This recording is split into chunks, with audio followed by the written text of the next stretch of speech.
Aappii Barzidee baga dhalatti baga guyyaa kana geesse jechuu ni barbaanna. Gooticha atileet Qananiisaa Baqqalaati. Maarree gootichi biyyeessaaf meedaaliyaa warqee 24 argamsiise atileet Qananiisaa Baqqalaa atileetonni Itoophiyaa hedduu dirree idil addunyaa irratti seenaa Itoophiyaa fi uummata isaanii boonsee hojjetaniiru. Ammas hojjetaa jiru. Atileet Qananiisaa Baqqalaa garuu seenaa dhalootaa dhalootatti ce'ee gootummaa isaa seenaa injifannoo onnee Itoophiyaanotaa keessatti barreesseera. Hanga gootummaa isaa garuu hin dubbatamneef hin faarsamne hin leellifamne. Atileet Qananiisaa Baqqalaa atileetota alaabaa Itoophiyaa waltajjii addunyaa irratti mirmirsan keessaa adda dureedha. Itoophiyaanonni waltajjii dorgommii atileet Qananiisaa irratti argame Itoophiyaan meedaaliyaa warqee akka argattu amanuun dorgommicha ilaalu. Innis uummata isaa fi biyya isaa qaanessee hin beeku. Waan Itoophiyaanonni barbaadan raawwachuun isaan boonseera. Meedaaliyaa warqee atileet Qananiisaa Baqqalaa dorgommii dhuunfaa irratti argamsiisee caalaa kan biyyaaf argamsiiseetu caala. Goota biyya isaaf meedaaliyaa warqee hedduun argamsiise. Meedaaliyaan inni dhuunfaadhaan argamsiise atileetota biyyoota hedduu ida'amanii hin argamsiise. Magaalaa Boqqojjiitii ka'uun waltajjii idil addunyaa tiraakii qaxxaamura biyyaa hanga maaraatoonii atileetiin seenaa jabaa hojjete Qananiisaan Baqqalaa atileetiin biyyi ittiin boontu goota dhaloota fakkeenya ta'e atileet Hayilee Garbasillaasee hordofuun fiigicha akka itti fufe kan himu Qananiisaan Baqqalaa dandeettii marsaa xumuraatiin agarsiisuun addunyaa dinqisiiseera. Atileetiin urjii yeroo hundaa goonni miila qeerransaa irree jabaa Qananiisaa Baqqalaa har'a guyyaa dhaloota isaa waggaa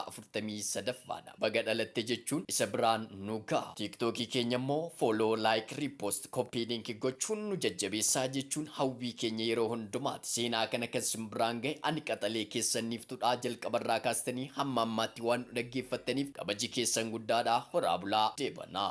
1500 meter speed against 10,000 meter strength. Who's going to win this? Right to the line. Bekele's going to get it. Strength outlasts the speed. Bekele is the double champion. What a